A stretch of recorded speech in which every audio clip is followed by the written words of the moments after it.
नमस्कार साथियों, मैं आपका अप टू डेट इंडिया में स्वागत करता हूं। यहां मैं आपके लिए देश और दुनिया की डिफेंस, फाइनेंस और फॉरेन पॉलिसी से संबंधित खबरें आपके लिए लेकर आऊंगा। आज हम एक ऐसी टेक्नोलॉजी के बारे में बात करेंगे जिसकी शुरुआत इंडिया के अंदर हुई और आज पूरी दुनिया जिसके बारे में बात कर रही है। इस तरीके की टेक्नोलॉजी अभी शायद ही किसी देश के अंदर इम्प्लीमेंट हुई है। इस टेक्नोलॉजी डिजिटल इंडिया को साकार करने में बहुत महत्वपूर्ण भूमिका निभाई है। जब इसको लॉन्च किया गया था तब शायद हमें भी इतनी जल्दी सफल हो जाएगी और इतने बड़े लेवल पे सफल होगी, इसका अनुमान नहीं था। जी हाँ, आज हम बात करने जा रहे हैं इंडिया की अपनी स्वदेशी पेमेंट मेथड यूपीआई की। आज हम वर्ल्ड की टोटल ऑनलाइन ट्रांजैक्शन में 60% से भी ज़्यादा भागीदारी रखते हैं, तो वो यूपीआई के कारण ही पॉसिबल हो पाया है। एक दिन के अंदर 22 करोड़ से भी ज़्यादा नंबर ऑफ ट्रांजैक्शन हो जाती हैं और एक महीने में 10 लाख करोड़ रुपए से ज़्यादा की ट्रांजैक्शन हो जाती है। इसको यूपीआई के कारण ही पॉसिबल हुआ।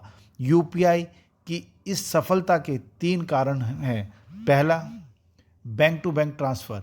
इसमें कोई इंटरमीडिएट संस्था या फर्म नहीं है, जिसके कारण bank to bank immediate transfer हो जाता है। दूसरा, किसी भी प्रकार की कोई ट्रांजैक्शन कॉस्ट नहीं होती, ये टोटली फ्री है। तीसरा, कुछ ही सेकंड में एक अकाउंट से दूसरे अकाउंट में पैसा क्रेडिट हो जाता है, जो कि पहले किसी भी ऑनलाइन पेमेंट सिस्टम पे पॉसिबल नहीं था।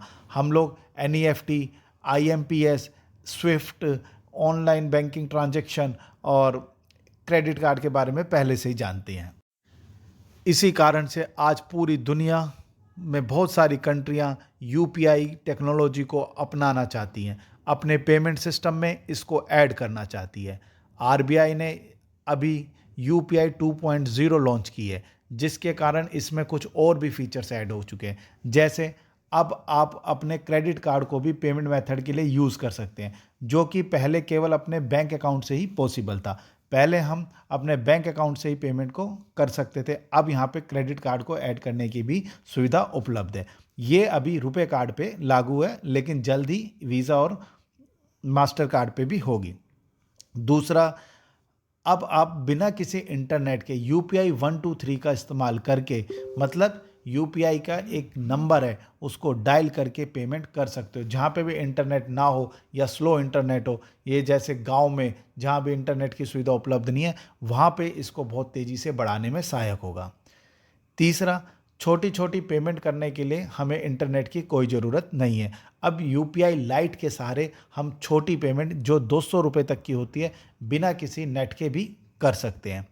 इसी के साथ एक यूपीआई ऑटो पे करके भी हम लोग कई रूटीन पेमेंट्स को रेगुलरली बिना किसी डिले के कर सकते हैं। जैसा कि आपने थंबनेल में पढ़ा, यूपीआई हुआ ग्लोबल।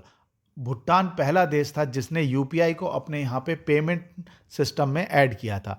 अब आहिस्ता आहिस्ता बहुत सारे देशों ने यूपीआई को अपने यहाँ पे ऐड करने की दिशा में यूपीआई को अपने यहाँ पे ऐड करने की दिशा में आगे बढ़े हैं, इंटरेस्ट दिखा रहे हैं।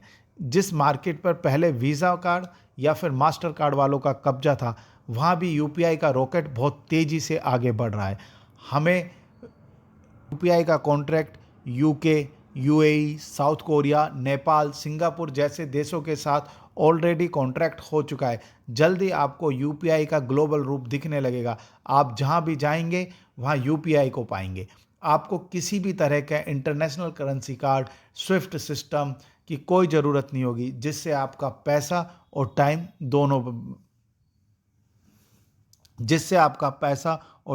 दोनों बचेगा। बाकी दोस्तों, आप बताइए, जब आप इंटरनेशनल ट्रैवल कर रहे होंगे और वहाँ पे आपको यूपीआई का कोड दिखेगा, यूपीआई का नाम दिखेगा, तो आपको कैसा महसूस होगा? बाकी दोस्तों, आप इस बारे में क्या समझते हैं, हमें कमेंट करके बताइए। अगर हमारी द्वारा दी गई जानकारी आपको अच्छी लगी हो तो आप हमारे चैनल को सब्सक्राइब करें और लेटेस्ट वीडियो का नोटिफिकेशन पाने के लिए लाइक करें। अपने दोस्तों के साथ चैनल को शेयर भी करें। धन्यवाद।